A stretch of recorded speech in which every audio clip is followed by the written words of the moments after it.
Amen. Par la grâce de Dieu. Amen.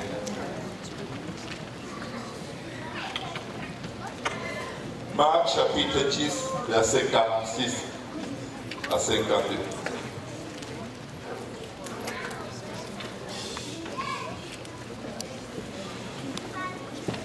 Alléluia. Si vous n'avez pas vos Bibles, vous pouvez suivre à l'écran derrière moi. Marc 10, 46 à 52.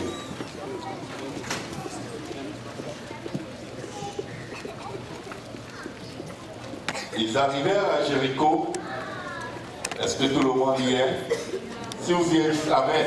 Amen. Okay. Ils arrivèrent à Jéricho et lorsque Jésus en sortit avec ses disciples et une assez grande foule, le fils de Timée, Bartimée, mendiant aveugle, quelqu'un dit mendiant aveugle, était assis au bord du chemin. Il entendit que c'était Jésus de Nazareth et il se mit à crier. Fils de David, Jésus, aie pitié de moi. Plusieurs le reprenaient pour le faire taire, mais il criait beaucoup plus fort. Fils de David, aie pitié de moi. Jésus s'arrêta et dit, appelez-le. Ils appelèrent l'aveugle en lui disant, prends courage, lève-toi, il t'appelle. L'aveugle jeta son manteau et se levant d'un bond, vint vers Jésus. Jésus prenant la parole lui dit, que veux-tu que je te fasse? Rabouni, lui répondit l'aveugle, que je recouvre la vue. Et Jésus lui dit, va, ta foi t'a sauvé. Aussitôt, il recouvra la vue et suivit Jésus dans le chemin. Amen. Amen. Un autre passage que j'aimerais qu'on lise avant de nous asseoir, c'est dans Luc 17, versets 11 à 19. Jésus se rendant à Jérusalem passait entre la Samarie et la Galilée. Et comme il entrait dans un village, 10 lépreux vinrent à sa rencontre, se tenant à distance. Les lépreux n'avaient pas le droit d'être en contact physique avec qui que ce soit, juste en passant. Ils élevèrent la voix et dirent, Jésus, Maître, aie pitié de nous. Dès qu'il les eut vus, il leur dit, allez vous montrer au sacrificateur. Et pendant qu'ils y allaient, il arriva qu'ils furent guéris. L'un d'eux, se voyant guéri, revint sur ses pas, glorifiant Dieu à haute voix. Il tomba sur sa face aux pieds de Jésus et lui rendit grâce. C'était un Samaritain. Jésus prenant la parole dit, les 10 n'ont-ils pas été guéris? Et les 9 autres, où sont-ils? Et s'est-il trouvé que cet étranger pourrait venir et donner gloire à Dieu? Puis il lui dit, lève-toi, va, ta foi t'a sauvé. Gloire au nom de Jésus. Seigneur, je te prie, touche-nous et permets, Seigneur Jésus, que nous ayons la foi, Seigneur, qui va nous conduire, Seigneur, à venir auprès de toi, afin d'être sauvés par la puissance de ton esprit. Pardonne tout péché, toute transgression, lave-nous dans ton sang et glorifie-toi dans nos vies aujourd'hui afin que nous te glorifions. Au nom de Jésus-Christ. Vous pouvez vous asseoir dans le nom de Jésus. Amen. Je veux vous parler d'un garçon qui aimait une fille. Il aimait une fille et la fille le trouvait très gentil, très sympa. Et ce que la fille aimait particulièrement chez ce garçon, c'est que tout ce qu'elle voulait, il lui donnait sans hésiter, sans poser de questions. Peu importe. Et la particularité de leur relation, c'est que le gars était très très amoureux et très patient envers la fille. Et chaque fois qu'elle avait besoin de quelque chose, là elle allait appeler le gars pour prendre de ses nouvelles. Et là il allait la voir arriver. Mais dès elle allait satisfaire à ses besoins. Dès qu'elle avait ce qu'elle voulait, bon, comme par hasard, sa ligne ne passe plus régulièrement. Elle est très occupée, je te rappelle, elle ne rappelle jamais. Et le gars l'aimait, il n'était pas découragé. Il savait que non, c'est elle qui l'aime. Peu importe ce qu'elle fait, il aime. Et comme l'amour est patient, bon, il s'est juste dit, moi je vais l'aimer de l'amour de Dieu. Je vais prendre le temps qu'il faudra prendre pour qu'elle finisse par découvrir que je l'aime. Et ça a duré plusieurs années. Elle avait besoin d'argent pour si le gars était là. Mais dès qu'elle n'a plus besoin de rien, le gars a de la peine à savoir où elle se trouve.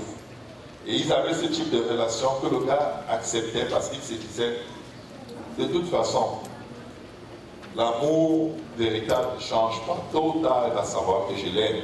Et peut-être, Dieu va faire quelque chose à travers moi à un moment et elle va le remarquer. Et elle va finalement ouvrir les yeux et réaliser que ça ne sert à rien de juste profiter de moi. J'ai plus que cela à lui offrir.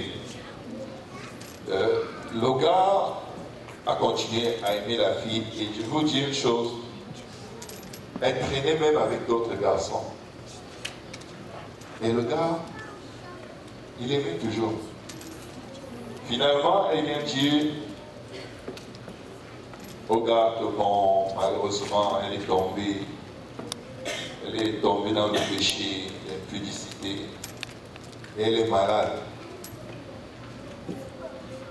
Et elle est venue devant lui, elle a tellement pleuré, demandé pardon pour toute la méchanceté qu'elle lui faisait. Et le gars a beaucoup pleuré avec elle. Il lui dit, tu sais, c'est pas grave. Je connais un bon médecin qui peut t'aider. Et je vais payer ce que ça prendra. Mais il faut que tu guérisses. Je ne te reproche pas tout ce que tu fais, tes allers-retours. Mais je veux juste que tu n'oublies jamais une chose. C'est que je t'aime. Même si tu ne m'aimes pas, même si tu ne veux jamais être ma femme, je vais toujours t'aimer. Le gars a dépensé une fortune pour qu'on la soigne. Ça n'allait toujours pas. Il a fallu l'évacuer. Et le gars avait beaucoup dépensé d'argent sur elle. Il avait de l'argent parce qu'il avait investi dans l'immobilier. Pour évacuer la fille, il avait vidé toutes ses poches, tous ses comptes. On n'avait pas pu la traiter sur place au pays. Alors on a dû, la seule possibilité qu'on la traite, c'était de l'évacuer vers l'Occident. Et il n'avait plus rien. En dehors de ces maisons desquelles il tirait des loyers, il n'avait plus rien. Et il avait mal, il voulait qu'elle guérisse. Il a dit, tu sais quoi? Je ne peux pas commencer et ne pas terminer ce que j'ai commencé. Il a vendu ses maisons. Il a tout vendu. Il a payé. Elle a été évacuée. Et Dieu aidant, elle a été soignée. La fille est guérie. Et une fois guérie, elle a encore recommencé.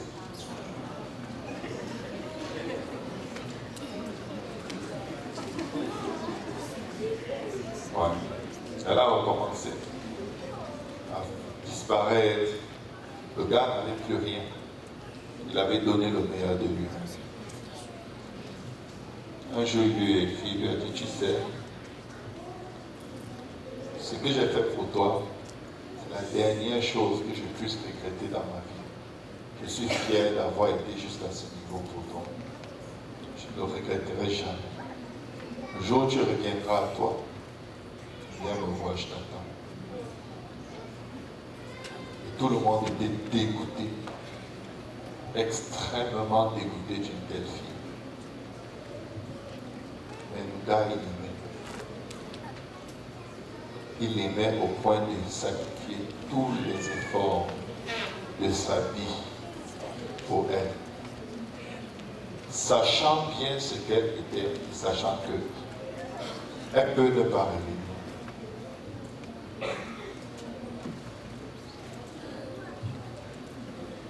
Cette histoire réelle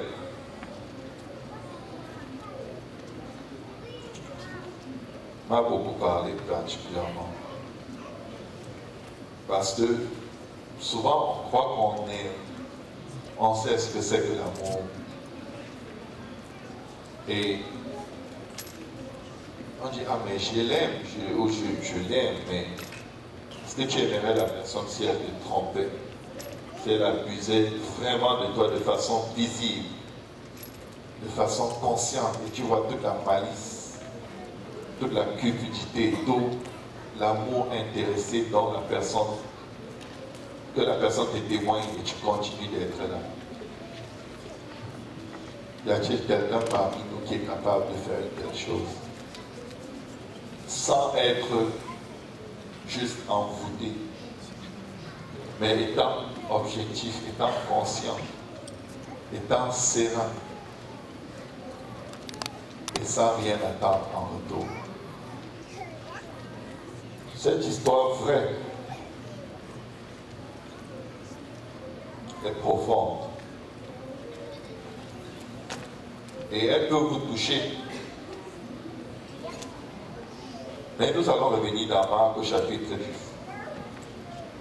Dans le passage que nous avons lu,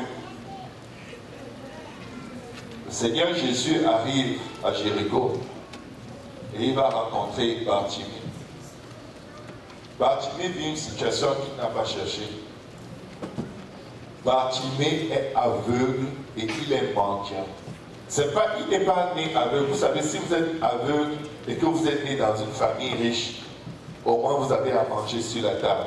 Mais Bartimée était mendiant parce que s'il n'allait pas quémander dans les rues, il allait être un mendiant affamé, sans abri.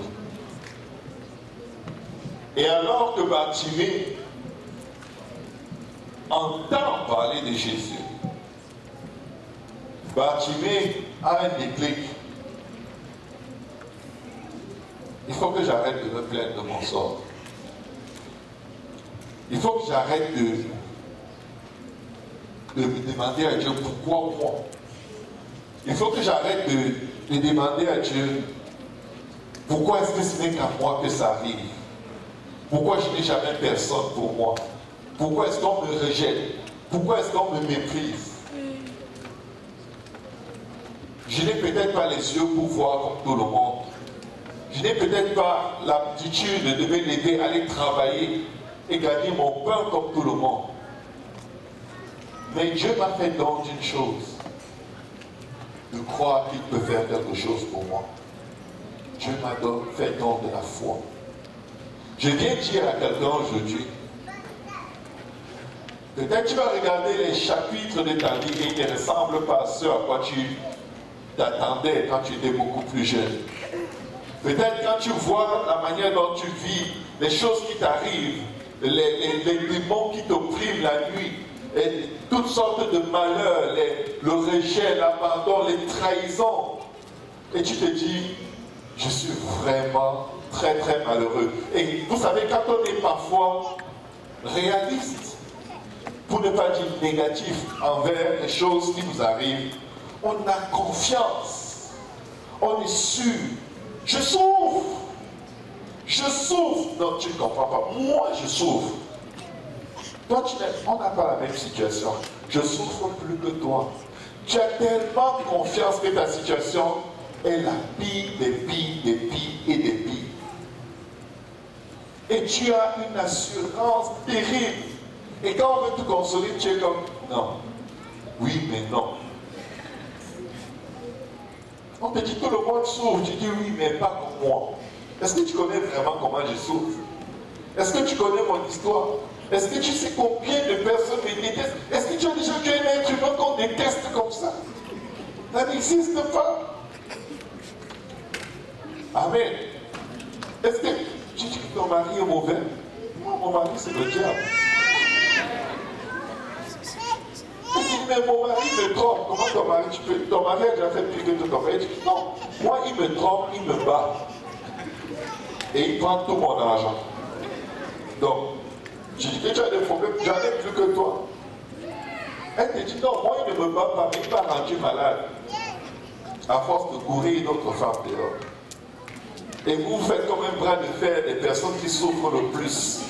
Et des fois, même dans l'église, il y a le club des personnes malheureuses. Le club des personnes que personne n'aime. Et ils passent le temps à se consoler. Ça va aller. Dieu voit ton cœur, Dieu voit ton cœur, Dieu voit nos cœurs, Dieu nous voit. Personne ne pense à nous. Le pasteur ne nous appelle jamais. Vous savez, on peut s'étendre sur des degrés de souffrance. Mais qu'est-ce que quelqu'un qui souffre devrait chercher? Est-ce que quelqu'un qui souffre doit courir après la consolation et la sympathie du monde entier? Pasteur Lionel, viens un peu. Ça, c'est un homme béni de Dieu, amen. C'est profondément le chemin de Dieu. Tout ce que je vais faire, c'est un peu d'exemple, amen. Imaginez qu'il souffre. Imaginez qu'il est vraiment à terre. Imaginez que dans ses chaussures, ses chaussettes sont percées, mais vous ne savez pas. Imaginez que même la semelle de sa chaussure a un trou, mais comme il danse de façon très classique, personne ne peut remarquer. Ce n'est pas vrai, ok? C'est un exemple. Amen. Imaginez que c'est comme ça parce que pour qu'il s'achète une chaussure, en tout cas, ça va lui prendre longtemps, tellement il est paumé. Mais de quoi est-ce qu'il a besoin? Est-ce qu'il a besoin que je lui dise, oh, pasteur Lionel, mon collègue, tu sais comment les pasteurs souffrent. Vraiment, je te comprends. Ça va aller. Entre cette consolation, toute cette sympathie et me voir venir lui dire, oh, pasteur Lionel, donc le Seigneur m'a mis à cœur que je devrais t'aider. Voici $500, achète-toi de nouvelles chaussures, mets tout en ordre dans ta vie, ça va aller, c'est correct. Qu'est-ce que vous préférez? Les belles paroles ou les beaux gestes? Jésus a un beau geste pour toi. Certains sont perdus dans la recherche de consolations humaines qui ne servent à rien. Si je te dis ça va aller, je ne t'ai pas dit que ça va. Si ce que tu veux, c'est que ça aille, tourne-toi, lève les yeux vers la montagne d'où te vient le secours. Arrête de dire qu'on ne m'aime pas. Arrête de dire je suis pauvre. Arrête de dire je souffre. Parce que la vie et la mort sont au pouvoir de ta langue. Ce que tu déclares prend possession de ta vie. Vous avez jamais remarqué que vous pouvez être très fatigué dans votre corps. Et quand on vous demande comment ça va, tu dis ça va bien par la grâce de Dieu. Ça va bien par la grâce de Dieu. Ça va bien par la grâce. À un moment, vous ne savez plus pas. Qu'est-ce qui s'est passé? Et subitement, vous dites, mais quand je suis arrivé à l'église, j'étais fatigué, je sentais que je vais m'écrouler. Mais maintenant, je me sens en forme. Examine ce que tu as confessé les minutes qui ont précédé. Tu as libéré l'énergie, la force, par la puissance que Dieu a mis sur ta langue. Dis à ton voisin, je vais bien au nom de Jésus. Jésus est assis sur le trône. Amen. Bartimée se retrouve dans sa situation, dans des souffrances extrêmes. Et non seulement il reconnaît que Dieu peut l'aider, et il s'approche, il essaie d'atteindre le Seigneur, et ce sont d'autres personnes qui suivent le Seigneur, qui l'en empêchent. Vous savez, si vous venez dans la maison de Dieu aujourd'hui, vous priez pour adorer Dieu, et quelqu'un en passant dans le couloir vous bouscule de sorte que vous tombiez sur votre chaise. Si cette personne ne vient pas s'excuser, avec supplication, vous allez quitter l'église, peut-être. Mais il y a des gens qui aiment tellement leur offense. Non, il m'a offensé, elle m'a offensé. Il faut qu'on parle. Il faut qu'on parle de quoi? Non, il faut qu'il s'excuse. Pour que ça te fasse croire, ça enlève la douleur. En fait, tu oublies la douleur du bois qui t'a presque cassé le bras quand tu es tombé. Mais il faut que ce soit les paroles de la personne. Je m'excuse. Ta douleur va toujours être là. Mais parce que la Bible dit que dans les derniers temps, beaucoup de gens seront offensés et l'amour de beaucoup se refroidira. Vous savez, tu peux changer cette situation en disant ceci. Seigneur, c'est un privilège pour moi d'avoir été bousculé et renversé par quelqu'un qui est habité par le Saint-Esprit. Comme cette personne m'a bousculé en plus des problèmes que j'ai, glorifie-toi dans ma vie ici avant que je sorte de ce service. Glorifie-toi, je veux voir ta gloire. Comment on me juge mal, comment on m'accuse, comment on me calomnie dans ta maison, au milieu de ceux qui t'adorent. Quelle grâce, quel privilège. David disait, si le juste me gifle, cela met une grâce, une faveur. Mais on aime que les gens viennent s'excuser. Qu'ils viennent reconnaître que c'est nous qui avons raison et c'est eux qui ont tort. Ça ne doit pas changer la situation. Mais on est tellement attaché aux excuses et aux consolations que le monde doit nous donner que quand Jésus passe, on ne crie pas « Jésus, fils de David, aie pitié de moi !» On dit « Jésus, frappe telle personne qui m'a offensé ici à l'église. » Si le Seigneur vient devant toi et te demande « Qu'est-ce que tu veux que je te fasse ?» Je vais vous dire une chose. Malheureusement, peut-être 60% des gens ne sauront pas ce qu'ils veulent que Dieu leur fasse. Certains vont dire « Seigneur, fais que telle personne ne parle plus de moi. » C'est quoi le gaspillage? En fait, tu es venu, tu étais malade, tu n'avais pas d'emploi. Jésus te demande, qu'est-ce que tu veux que je te fasse? Seigneur, fais qu'il arrête de me calomnier. Je n'aime pas qu'on parle de moi. Mon nom, non. Seigneur, fais qu'on laisse mon nom tranquille. Jésus est comme ton nom. Il a quoi ton nom? Amen.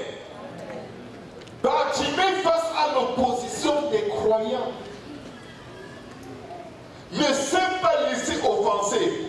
Il était tellement concentré sur son besoin, sur ce qu'il voulait que Jésus fasse pour lui. Est-ce qu'il y a quelqu'un qui sait ce qu'il veut que le Seigneur fasse pour lui dans ce sanctuaire? Je vais vous dire une chose qui est assez triste, c'est que entre le moment où le service commence jusqu'au moment où le pasteur commence à prêcher, peut-être la moitié de l'église ne sait même pas ce qu'ils attendent de Dieu. On est juste au service et on se bat avec le sommeil. Vous croyez que Bartimée aurait dormi? Et moi je suis un de ceux qui s'ordonnent le plus souvent dans les services. Je vous dis c'est fort. Je sens une pression dans ma tête et je suis parti. Mais vous savez quoi? C'est parce que j'oublie ce dont j'ai besoin. J'oublie que j'ai besoin que Dieu me parle. Peut-être que je ne suis même pas venu. Peut-être que je suis venu en attendant rien. Rien. Je suis juste venu. Pourquoi tu es là? C'est le service, non? Le service est fini. Le service de quoi? Tu es venu te faire servir le par la parole de Dieu pour toi maintenant. Amen.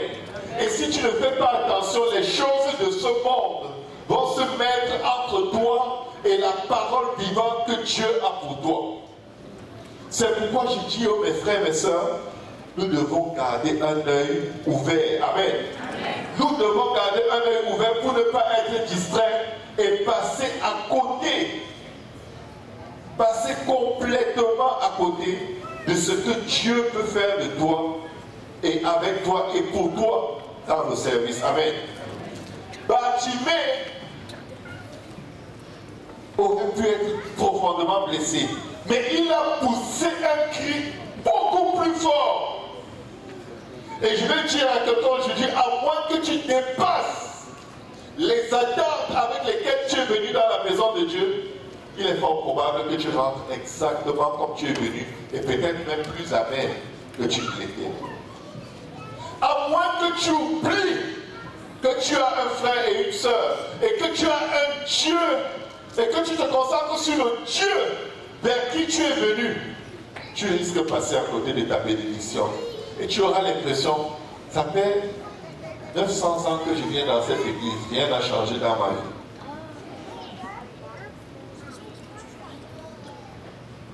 Tu peux toucher Jésus. Jésus peut te toucher. Si une seule personne entre le Seigneur et toi, si l'un des deux décide de toucher l'autre, ce contact va avoir lieu.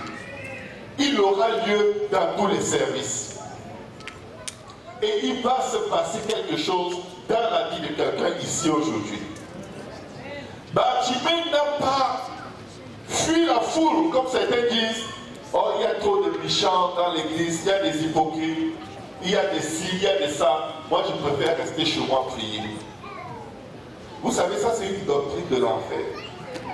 C'est Satan. C'est Satan. Tout juif sait que la parole de Dieu dit, comme le psaume, comment dire, c'est le psaume 133. Le psaume 133 nous dit ceci. Voici, oh qu'il est agréable, qu'il est doux pour des frères. De faire quoi? De demeurer ensemble. Même s'il y a des offenses, oui. Même si les gens ne m'aiment pas, oui. Dieu a dit que c'est ça qui est bon, c'est ça qui est bon. Amen. Qu'est-ce qu'il dit? C'est comme l'huile précieuse. L'huile représente quoi? L'onction. Et nous savons que l'onction brise le joug. Demeurer ensemble libère une onction. Il y en a qui n'en sont pas convaincus. Peut-être on t'a supplié pour que tu viennes au service aujourd'hui. Mais tu devrais rendre grâce à Dieu pour la personne qui t'a supplié, parce qu'elle t'a fait un très grand bien. La Bible dit que c'est comme l'huile précieuse qui est répandue sur la tête, descend sur la barbe d'Aaron, le sacerdoce. Il y a une onction qui va descendre par le sacerdoce pour atteindre ta vie. Amen. La Bible dit ceci. C'est comme la rosée de l'Hermon qui descend sur les montagnes de Sion. C'est là, quelqu'un dit c'est là. C'est là que l'Éternel envoie la bénédiction, la vie pour l'éternité. C'est dans la foule que l'évangile a été prêché pour la première fois. Ce n'était pas dans une chambre. Quand le Saint-Esprit est descendu sur eux le jour de la Pentecôte, ils sont sortis aller là où Dieu envoie la bénédiction, la vie éternelle. Ils n'ont pas prêché l'évangile dans la chambre haute. Ils sont allés dans la foule.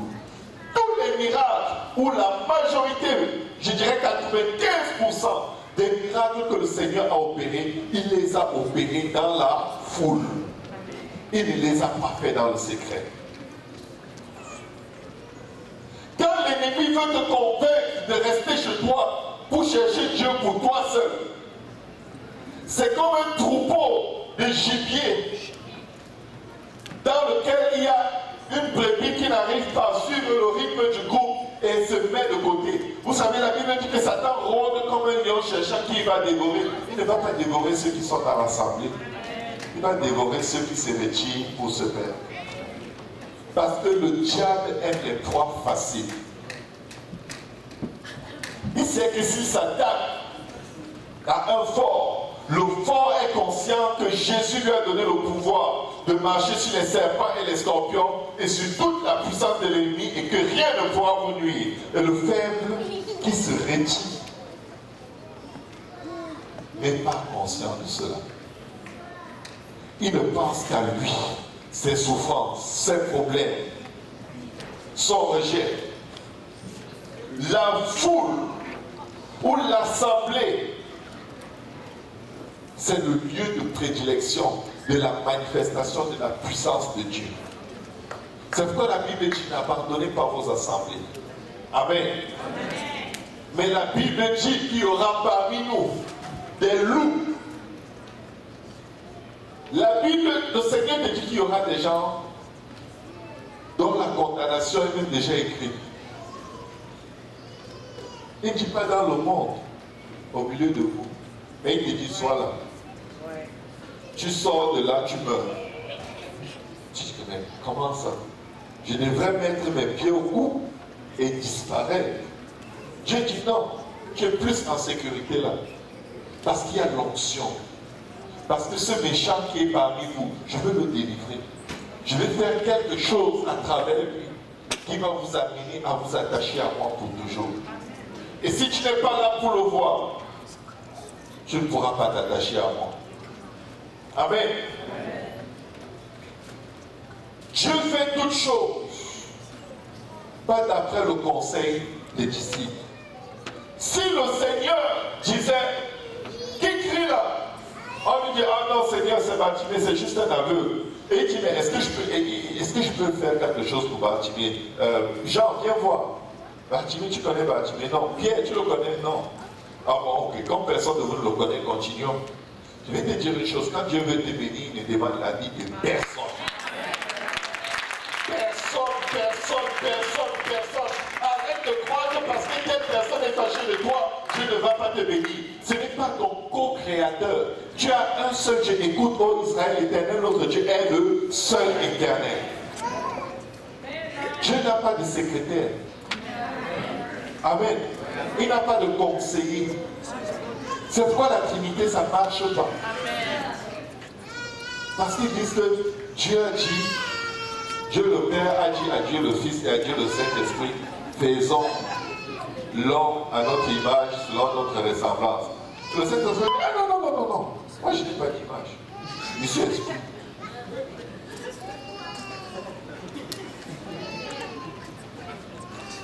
Amen. Dieu ne demande la vie de personne pour te bénir, mon frère. Dieu ne consulte personne pour faire de toi ce qu'il a dit que tu seras. Amen. Le seul collaborateur que Dieu cherche, c'est toi. Amen. Si ne t'arrive pas de bonnes choses, regarde sur toi. Amen. Parce que Dieu est toujours prêt à faire pour toi ce qu'il a dit qu'il va faire. Amen. Le seul obstacle à ta délivrance, à ta bénédiction, ce n'est pas Satan. La Bible dit qu'il est sous tes pieds. Tu peux le prendre et mettre sur ta tête comme une couronne. Si tu veux, il va te nuire. Il va te voler, piller, égorger, détruire tout ce qu'il sait faire. Mais si tu sais le mettre au bon endroit, il est impossible qu'une parole que Dieu a décrétée sur ta vie ne s'accomplisse pas. Impossible. Dis à ton voisin, tu ne peux pas empêcher que je sois béni. Même au meilleur de ton opposition, je suis béni de Dieu. Amen. Même au meilleur de ton rejet, même au meilleur de ta méchanceté, même au meilleur de ta carnalité, je suis béni de Dieu. Parce qu'en fait, là je suis dans une relation du bas vers le haut. Je ne suis plus dans la relation gauche vers la droite. Parce que quand on vient dans la maison de Dieu, il faut se concentrer sur Dieu. Il faut se concentrer sur Dieu. Il faut se concentrer sur Dieu. Il faut se concentrer sur Dieu. Je vais vous dire une chose. On vient dans toutes sortes d'états. Certains sont venus avec un besoin de guérison, d'autres besoin d'amour, d'autres besoin de délivrance, de l'oppression. Tous nos besoins sont légitimes. Écoute, si une fille vient dans la maison de Dieu, parce qu'elle veut un mari, c'est légitime, c'est accepté de Dieu.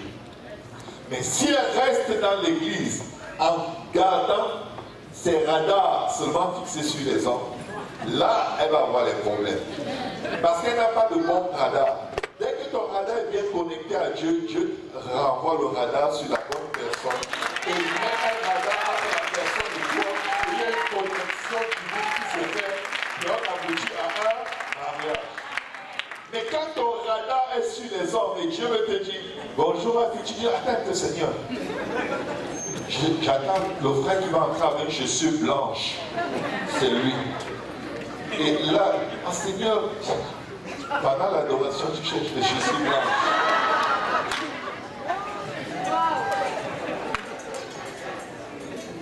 Dieu dit, ma fille, ce n'est pas comme ça. Tu dis Seigneur, c'est parce que tu ne comprends pas, je ne peux plus supporter. Dieu est comme, ma fille, regarde, je suis blanche. C'est peut-être l'envoyé de l'autre, de l'adversaire. C'est peut-être celui qui rôde pour chercher qui va dévorer. Fais-moi confiance. Donne-toi à moi que je me donnerai à toi. Que je vais lui donner sur toi les desseins. Je connais les plans que j'ai formés pour toi. Les plans que j'ai formés ne sont pas des plans. Le Seigneur dit mes pensées ne sont pas vos pensées, mes voix ne sont pas vos voix. Tu viens dans la maison de Dieu, tu veux dire à Dieu, ok Seigneur, j'aime telle personne, est-ce que tu peux bénir? Il est comme, non, c'est le mari de quelqu'un d'autre. Tu dis non, Seigneur, est-ce que tu peux faire que ce soit mon mari? Dieu dit, non, vous êtes à caractère incompatible jusqu'à ce que je revienne, vos caractères ne vont jamais aller ensemble. Vous avez un temps de boxe si je vous mets ensemble. Mais Seigneur, tu avais dit que tout ce qu'on va te demander. Non. Non, non, non. Et bien, elle sort. Elle va chercher dehors. La parole de Dieu nous dit, dans Éphésiens 1, verset 11 à 12, en lui nous sommes aussi devenus héritiers, ayant été prédestinés suivant la résolution de celui qui opère toutes choses. Que quelqu'un dise toutes choses. D'après le conseil de sa volonté. Tout ce que Dieu fait, vous savez à qui demande conseil? À lui-même. Est-ce que c'est ma volonté?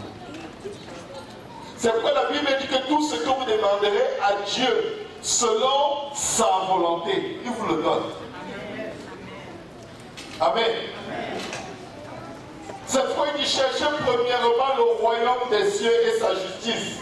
Et toute chose vous sera donnée par-dessus. Parce que quand tu désires être du royaume et tu te donnes à Dieu pour être utile à Dieu, pour n'appartenir qu'à lui, tu découvres que le chemin était plus court et plus facile en passant par le Seigneur. Amen. Dieu ne consultera personne pour te bénir.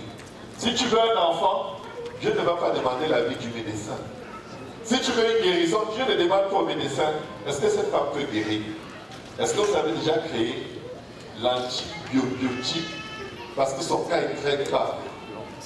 Il faut que je regarde sur la terre parmi les médecins que j'ai créés. Est-ce que quelqu'un a une solution? Parce que un cas comme celui-là, je n'ai jamais vu.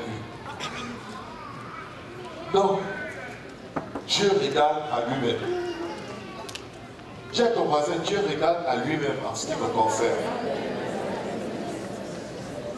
Je suis content que Dieu ne regarde ni à mes frères ni à mes soeurs, même pas à ma femme que j'aime. Je suis très fier que Dieu ne regarde pas à elle avant de me bénir. Amen. Parce que nous sommes des êtres humains. Il y a des jours où on souhaite le bonheur et des jours où on est comme Seigneur, est-ce que tu peux faire quelque chose dans la neige? Sans se blesser, pas de blessure. Juste pour que je me sente un peu mieux parce que je m'énerve. Ça c'est l'être humain, amen. Et Dieu dit non. Il enverra ses anges pour qu'ils me portent dans la main de peur que mon pied n'est pas droit. Dieu est trop bon. Amen. Dieu est juste trop bon. Dieu est trop bon. Tu me souhaites le malheur, Dieu transforme en bonheur. Tu me souhaites, tu me vois la malédiction, je l'achète en bénédiction. Waouh! Maudis-moi si tu veux. Je suis béni de Dieu. J'ai dit de Dieu. Pas de mon père, ni de ma mère. Dieu. Je sais qu'il y en a qui vénèrent leurs parents plus que Dieu. Et non, je dois marcher avec la bénédiction des parents, sinon je vais prier, des malheurs vont m'arriver. Ils ne sont même pas des adjoints de Dieu. Ils ne sont pas Dieu. Dans la plupart des cas, il y a plein de situations dans leur vie qui les ont dépassées. Donc, c'est mon Dieu qui est mon Père. Parce qu'il dit à tous ceux qui croient en son nom, à tous ceux qui l'ont reçu, il a donné le pouvoir de devenir enfants de Dieu. Wow.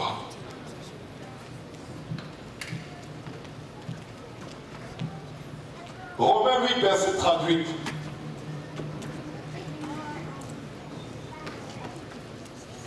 Vous savez, des fois, on se dit, oh oui, quand tu peux avoir cette foi parce que tu vis pour Dieu, tu fais tous les efforts. On va revenir sur ce verset plus tard. Tu fais comme Dieu aime, quoi. Tu te bats, tu es déjà un pasteur. Tu ne fais pas les mauvaises choses que je fais.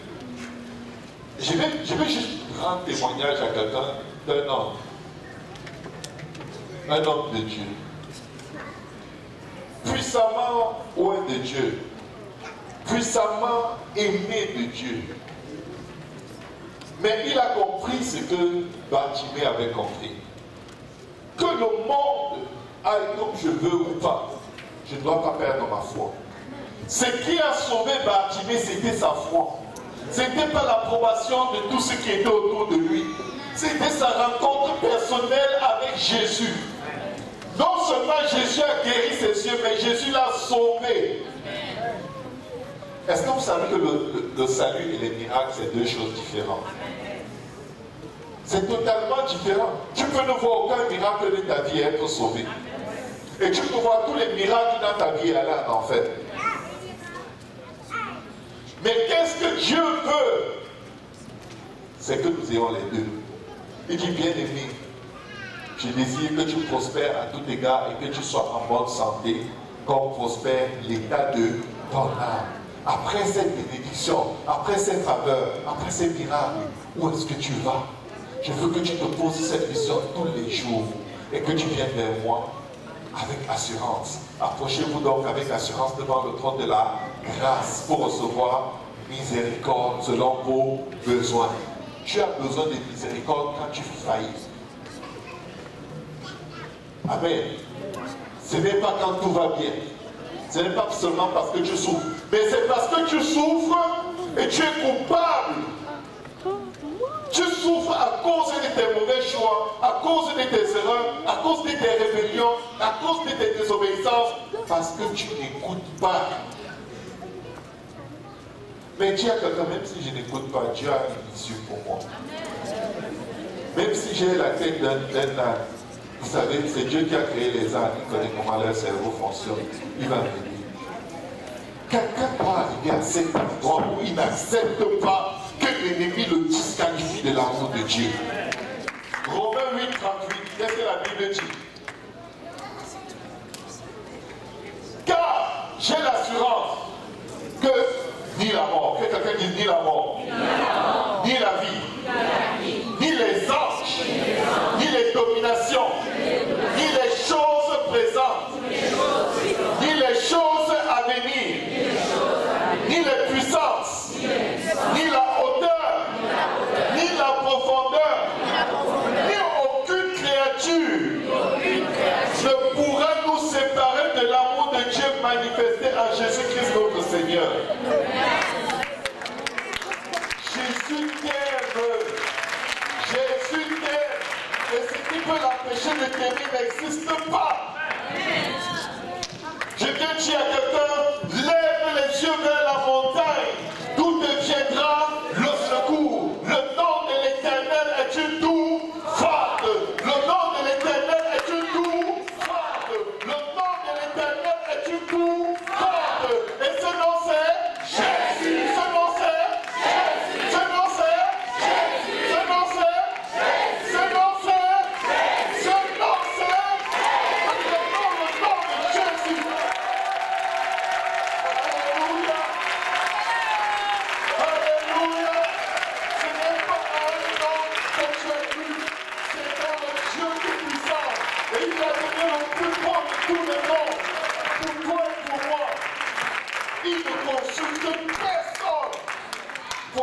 ses desseins dans ta vie. Je vais te dire une chose. Il ne consulte même pas ta sainteté. Il ne consulte pas ta sainteté. Écoute encore ceci. Des fois, il ne va même pas consulter ta foi. Est-ce qu'il y a quelqu'un ici qui est là parce qu'il était très grand croyant? La Bible dit que nous étions tous des brebis et chacun suivait sa propre voie. Nous étions fils de la colère parce que nous vivions selon le train de vie du prince de ce monde. Nous étions des enfants de Satan. Aujourd'hui, tu es enfant de Dieu. Je le rappelle pourquoi.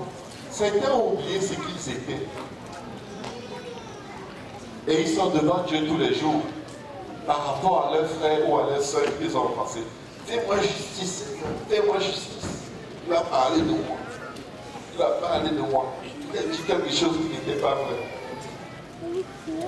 Dieu comme, ouais, et où est le problème? Comment ça, Seigneur, où est le problème? C'est mon nom que les gens salissent. Mais le problème, c'est où? Ton nom, il dit non. Ton nom, fait quoi? Ton nom me dit quoi? Je dis non, mais non, Seigneur, moi je n'aime pas ça. C'est ce qu'on fait tout le temps. Quelqu'un au service qui boude du début jusqu'à la fin. Parce que quelqu'un l'a énervé. Il n'a rien reçu du message. Fâché. Monsieur boude sa femme. Pendant tout le service, sans stoïque. Pas d'émotion. Quand on acclame le Seigneur, ils acclament avec la paupière. Il ne faut pas que ma femme voie que je me réjouis dans le Seigneur. Il faut qu'elle sache que je suis fâché jusqu'à la mort. Personne n'acclame. Dieu acclame. Seigneur, je t'acclame dans mon cœur. Je vois maintenant. Il va croire que je suis plus fâché. Il faut que je lui montre que je ne m'amuse pas. On est au service. On n'est plus à la maison. On est devant Jésus, amen. On veut toucher Jésus, amen. On veut se détacher de tout ce qui va nous empêcher de voir sa face, alléluia. On veut lui être agréable. Il est digne de notre adoration. Il est digne de notre louange. Il est digne de tout ce que nous pouvons apporter. Oublie ton voisin, oublie ton frère, oublie ta soeur, oublie tes problèmes, oublie tes factures. Oublie le Seigneur, alléluia. Nous sommes Dieu.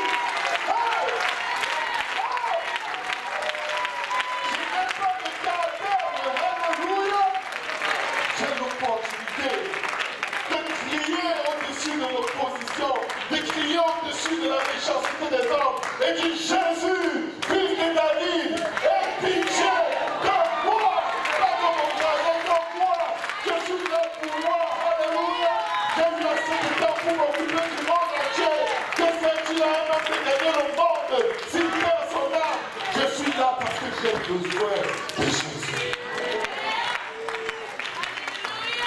Est-ce qu'on peut acclamer très fort?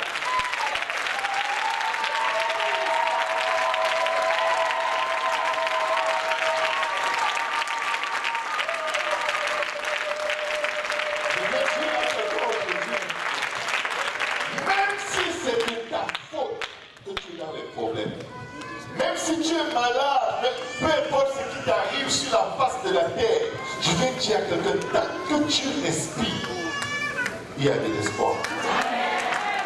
Tant que tu respires,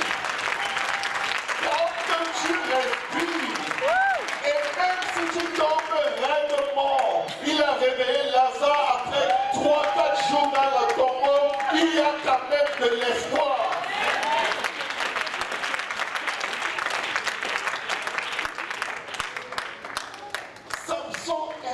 De Dieu. La naissance de Samson a été annoncée par un ange à ses parents avant qu'il ne soit dans le ventre de sa mère. Il a grandi consacré. Il ne mangeait pas ce que tout le monde mange jusqu'à ce qu'il devienne un adulte et qu'il puisse choisir pour lui-même. Il a commencé à vivre dans la débauche, le péché, et c'était le seul prédicateur dans tout le peuple. Mais un prédicateur ouvrier d'iniquité. Débauché des débauchés, la Bible dit qu'il allait chez les prostituées, pas chez les femmes. Prostituées.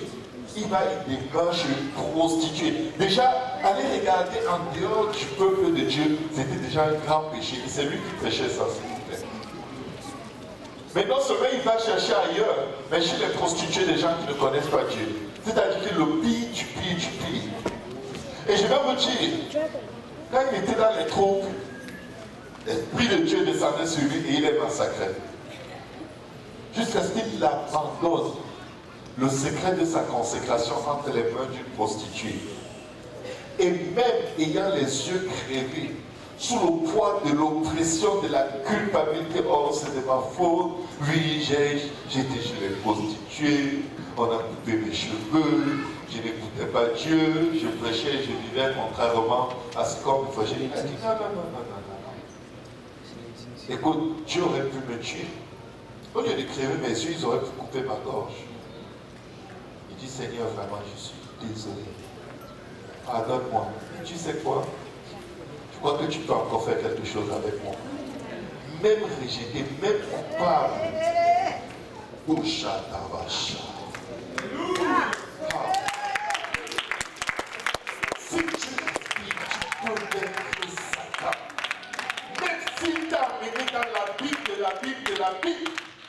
quand Dieu ne t'a pas enlevé le souffle de vie, tu peux accomplir la raison pour laquelle Dieu t'a envoyé sur la patte de la terre à tout moment de ta vie.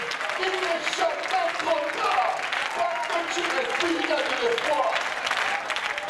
Il dit Seigneur, donne-moi encore cette force. Cette fois-ci seulement. Que je tire vengeance pour tout ce que Satan fait de ma vie. Que je tire vengeance pour les yeux que les Philistins ont percés. Tu as dit, oh, toi et moi, on ne se connaît pas. Non. Toi, je te donne ta force pour porter les prostituées? Non. Non, mon frère. Ça, c'est ce que Satan veut que tu crois. Chaque fois que tu te tournes vers Dieu parce que tu as été plus loin dans le péché que tu n'avais jamais été, l'ennemi te dit, oublie ça. Si tu entends même ta voix, l'éclair va tomber du ciel et te tuer dans la chambre. Tais-toi. Laisse l'affaire de Dieu aux autres. Laisse l'affaire de Dieu. Tu ne te caches pas. Quand tu entends les gens dire Dieu, tu dois fuir aller dans un trou. Reste chez toi, ne viens plus à l'église. Satan est un menteur et le père du mensonge. Il sait que si tu invoques l'Éternel, il te répondra, il va te revêtir de sa puissance à nouveau, il va te donner sa force à nouveau, il va te donner son onction à nouveau, et tu vas te lever, tu vas marcher sur les serpents, les scorpions, les poissons, le dragon, les forces du mal, les sirènes, tu vas les vaincre, parce que celui qui est en toi est plus grand que celui qui est dans ce monde. Lèvons le Seigneur, acclamons ce Dieu, nous ne vas jamais commencer, nous ne vas jamais abandonner. Tu peux encore t'aimer, tu peux encore servir Dieu, tu peux encore tuer le temps, ton œuvre de Satan dans ta vie. Ta vie n'est pas finie.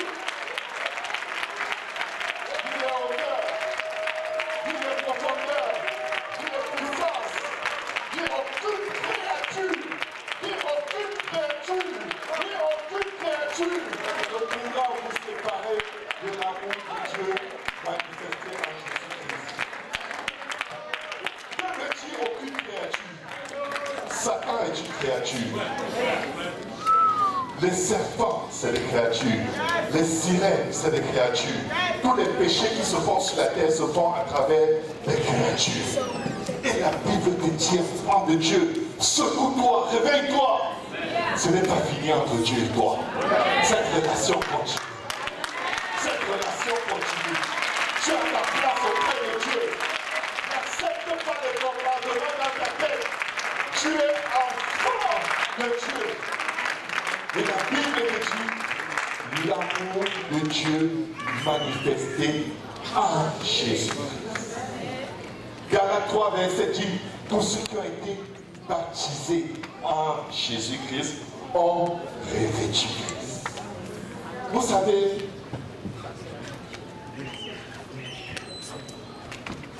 Quand on était jeune, on voyait la série Superman.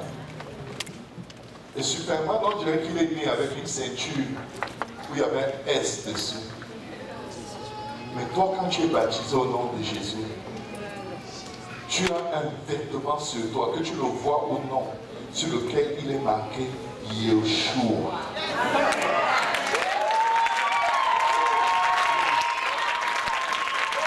Quand tu es né corps et d'esprit, tu portes le plus beau de tous les noms.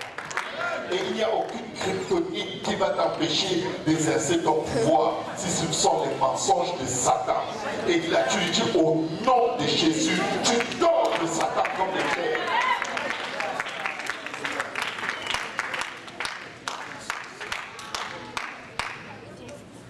Jésus dit, et c'est pourquoi il le dit, si un homme venait de nouveau, il ne peut voir le royaume des cieux. Je ne peux pas. Parce que ce que Satan fait même à ceux qui ont cru, si tu n'as pas revêtu le nom de Jésus dans les eaux de baptême, tu ne pourras pas tenir contre les accusations de Satan dans ta vie. Vous pouvez vous asseoir de nous encore 5 minutes dans la terre. Jean chapitre 3.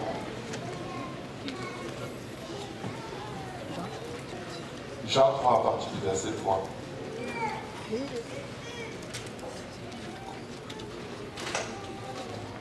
On va prendre à partir du verset 1. La Bible dit, il y eut un homme entre les pharisiens nommé est-ce qu'on est toujours ensemble? Amen. Un chef des Juifs qui vint, verset 2, qui vint, lui, auprès de Jésus de nuit et lui dit, Rabbi, nous savons que tu es un docteur venu de Dieu, car personne ne peut faire ces miracles que tu fais si Dieu n'est avec lui. Qu'est-ce que Jésus lui répond? Il veut parler des miracles. Jésus lui répondit, en vérité, je te le dis, si un homme ne naît de nouveau, impossible, oublie ça, c'est mort. Il ne peut voir le royaume de Dieu. Tu demandes la guérison, Dieu veut te donner le royaume. Tu demandes la paix, Dieu veut te donner le royaume. Tu demandes l'amour, Dieu dit, j'ai un royaume pour toi. J'ai tout pour toi. Ne te contente pas des miens. Ce que tu me demandes aujourd'hui, je vais. Ce sont les païens qui demandent ça. Toi, fais-moi juste connaître. Vous savez, il y a une chose entre mendier devant Dieu et faire connaître nos besoins à Dieu par les prières et les supplications avec action de grâce. Vous savez comment un mendiant fait? Il demande en gémissant, en pleurant, pour forcer ta compassion. Mais un enfant de Dieu, il dit, papa, je vais sortir avec la voiture. Où sont les deux? C'est sa voiture. Pourquoi? C'est la voiture de son père. Je veux te donner le royaume. Qu'est-ce qu'il dit? Jésus lui répondit, en vérité, je le dis, si un homme est né de nouveau, il ne peut voir le royaume de Dieu. Verset 4. Nicodème lui dit, comment un homme peut-il naître quand il est Dieu? Peut-il rentrer dans le sein de sa mère et naître? Verset 5. Jésus répondit, en vérité, je te le dis, si un homme est né d'eau et d'esprit, il ne peut entrer dans le royaume de Dieu. Amen. Nicodème était venu pour un miracle, pour parler des miracles, pour aborder le sujet des miracles et de la puissance de Dieu et des dons de Dieu. Amen. Jésus lui dit, Nicodème, il y a plus que ça en moi. Tu veux peut-être seulement ce que j'ai dans les poches, mais tu vas tout le temps revenir juste pour un minimum. Je te donne tout ce que j'ai. Je vais te guérir, je vais te sauver et je vais vivre avec toi pour toujours. Amen. L'histoire que j'ai racontée au début se termine par un très beau mariage. Avec la plus intime des filles. Avec la plus mauvaise des filles. Mais le gars qui sacrifiait tout pour elle, il avait vu la meilleure des femmes alors qu'elle ne savait même pas qu'elle peut être quelqu'un qui a du bon sens dans la tête. Amen. Et ils eurent beaucoup d'enfants. Ils vécurent longtemps. Aujourd'hui, quelqu'un peut avoir beaucoup d'enfants avec le Seigneur. tu peux entrer dans le corps du Christ. Parce que Jésus a tout donné. Jésus a tout donné. Tu es parti, tu es revenu. Il a toujours été là. Quand il n'y avait plus rien à donner pour toi, il a donné de sa propre vie. Il a dit, tu es moi pour toi. Là où toi-même tu ne croyais plus en toi, il a dit, je meurs pour toi. Tu vas voir, tôt ou tard tu vas m'aimer. Tu dis, je ne vais pas t'aimer, je suis escroc. Il dit, tu m'aimes, mais tu ne sais pas encore que tu m'aimes. Le jour où tu vas le découvrir, ce sera plus fort que toi. Tu vas m'aimer, tu vas m'aimer pour moi. Tu vas m'aimer au point de donner ta vie pour moi. Beaucoup de gens ici, le diable leur dit, tu n'aimes pas Dieu. Ah oui, mais puisque la Bible dit que celui qui même garde ses commandements, la dernière fois que tu as gardé un commandement, c'était tout. Tu désobéis à tous les commandements, même dans les rêves, tu pêches contre Dieu. Et Dieu est comme, c'est vrai. C'est un menteur, il n'y a point de vérité en lui. C'est lui qui te pousse dans tout ce que tu fais qui n'est pas bon. Parce qu'il veut ton âme. Mais Jésus dit, si tu connais le don de Dieu, si tu connaissais le don de Dieu, si tu savais ce que Jésus peut faire pour toi, je vais te dire, si tu n'es pas encore baptisé au nom de Jésus, viens porter le merveilleux nom de Jésus aujourd'hui. Tu sais, peut-être tu ne crois pas encore en toi. Peut-être tu ne sais même pas qui est Jésus. Mais laisse Jésus se présenter. Tu te dis, je n'ai pas envie de me baptiser parce que je sens que je vais encore retourner dans le monde. Et je ne suis pas encore détaché du monde. Il dit, baptise-toi. Le jour où tu vas vouloir revenir, je serai là, je vais t'attendre. Je sais ce qui va t'arriver à la vie. Je connais tes chutes avant qu'aucune d'elles n'arrive. Et je connais comment te délivrer de tes chutes. Si tu t'approches de moi, je m'approcherai de toi. Je ne rejette point celui qui vient à moi. Nous avons les eaux de baptême, nous avons les vêtements de rechange. Dieu t'offre le royaume. Dieu t'offre la vie éternelle. Peut-être tu voulais juste une délivrance financière. Mais après, tu auras encore des besoins financiers. Au lieu de demander, tu viens devant Dieu pour 100 $. Dieu te dit, mais non, laisse-moi te donner 1 milliard. Tu dis, non, je veux juste 100. Parce que tu crains qu'en prenant 1 milliard, tu sois obligé de caler près de lui. Il dit, même si je te donne 1 milliard, tu n'es pas obligé. Mais je veux que tu comprennes que dans le milliard, il y a beaucoup d'argent pour toi. Est-ce qu'on peut se lever dans la présence du Seigneur? Luc 24. Luc 24, à partir du verset 44. La parole de Dieu déclare ceci. Luc 24, 44. Puis il leur dit, c'est là ce que je vous disais lorsque j'étais encore avec vous. Ceci se passe après la résurrection. Amen. Amen. Qu'il fallait que s'accomplisse tout ce qui est écrit de moi dans la loi de Moïse, dans les prophètes et dans les psaumes. Alors il leur ouvrit l'esprit afin qu'ils comprissent les Écritures. Ils ont marché plus de 3 ans avec le Seigneur. Aucun des disciples ne comprenait que Christ devait mourir. Ils ne comprenaient pas qu'il devait être enseveli et ressuscité. Il le leur avait répété plusieurs fois. Et leur compréhension était toujours fermée. Tu peux ne pas tout comprendre, mais obéir à Dieu. Et vous savez quoi? Dieu compte cela. Parce que l'obéissance vaut mieux que les sacrifices. L'obéissance vaut mieux que l'intelligence, que toute la sagesse du monde. Il leur a ouvert l'esprit afin qu'ils comprennent les Écritures. Et il dit que Christ souffrirait et qu'il ressusciterait des morts le 3e jour. Regardez le prochain. Et que la repentance et le pardon des péchés seraient prêchés en son nom à toutes les nations. Est-ce qu'il y a quelqu'un ici qui ne fait partie d'aucune nation? Donc c'est ça le message qui doit être prêché. Voici l'évangile. La repentance et le pardon des péchés. Parce que ça correspond à la mort, à l'ensevelissement et la résurrection du Christ. C'est ça qui doit être prêché à toutes les nations. Ce n'est pas Jésus vient dans mon cœur. Ce n'est pas dans la Bible. Voici ce que Jésus a demandé de prêcher à toutes les nations. Et comment est-ce qu'ils ont prêché le jour de la Pentecôte, le jour de la naissance de l'Église, lorsque le Saint-Esprit est descendu sur les apôtres. Acte 2, verset 37. La Bible nous dit, on va aller au verset 36. Acte 2, 36, s'il vous plaît.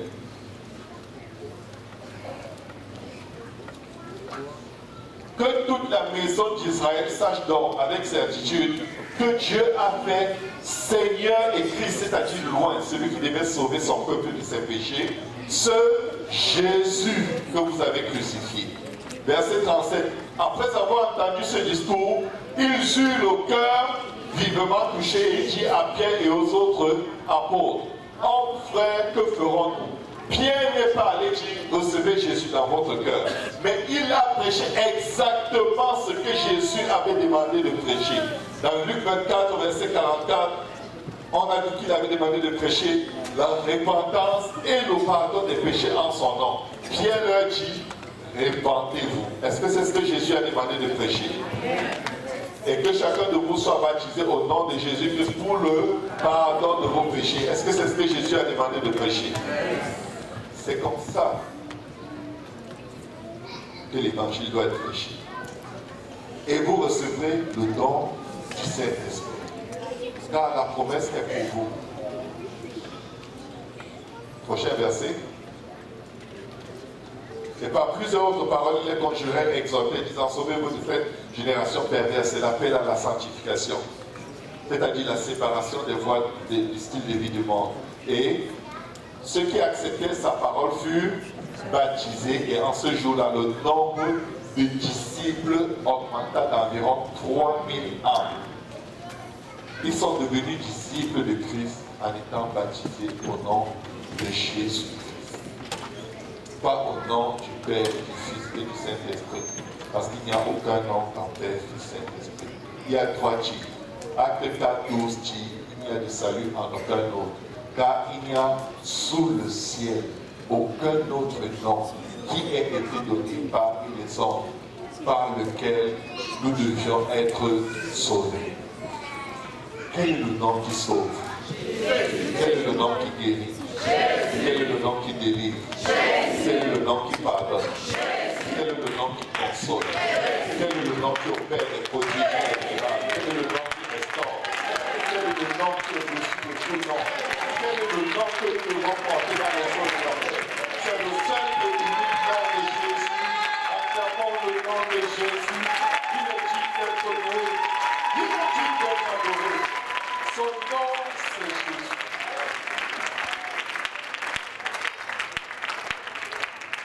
Je viens supplier quelqu'un de la part du Seigneur.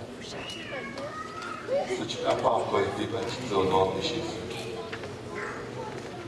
laisse Dieu laver tes péchés. Sois baptisé et lavé de tes péchés en invoquant le nom du Seigneur Jésus. Nous avons des vêtements de rechange. Nous avons tout ce qu'il faut pour que vous ne mouillez pas vos vêtements ni vos sous-vêtements. Vous pouvez être sauvés aujourd'hui. S'il vous plaît, ne faites pas comme une fille qui partait et qui revenait, qui a poussé. Ce jeune homme a tout donné. Il a connu le mépris, le rejet de toute sa famille à cause du drame. Tu sais quoi? Jésus a connu le mépris, le rejet, la honte à cause de toi et de moi. Ne lui refuse pas ta main. Il a mieux que ce que tu demandes. Tu es peut-être venu juste pour une petite chose qui ne coûte rien à Dieu, des choses qui donnent même au non-croyant. Mais il y a quelque chose qu'il ne peut donner qu'à ceux qui se sont confiants, le salut, la vie éternelle. Et cela se produit lorsque nous sommes baptisés et lavés de nos péchés en invoquant le nom de Jésus. Et nous recevons le baptême du Saint-Esprit avec l'évidence du pardon. Nous pouvons nous avancer vers l'autel en ce moment. Demande à ton voisin, est-ce que tu as déjà été baptisé au nom de Jésus?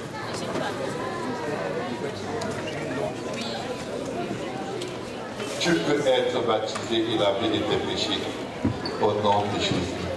Ce serait pour moi un honneur de te baptiser moi-même dans ce merveilleux nom. Et tout ce que tu veux comprendre, nous sommes là pour te dispenser des études bibliques et répondre à vos questions. Adorons tous le Seigneur, adorons, adorons tous le Seigneur. Nous avons une âme qui va être baptisée au nom de Jésus. Alléluia, merci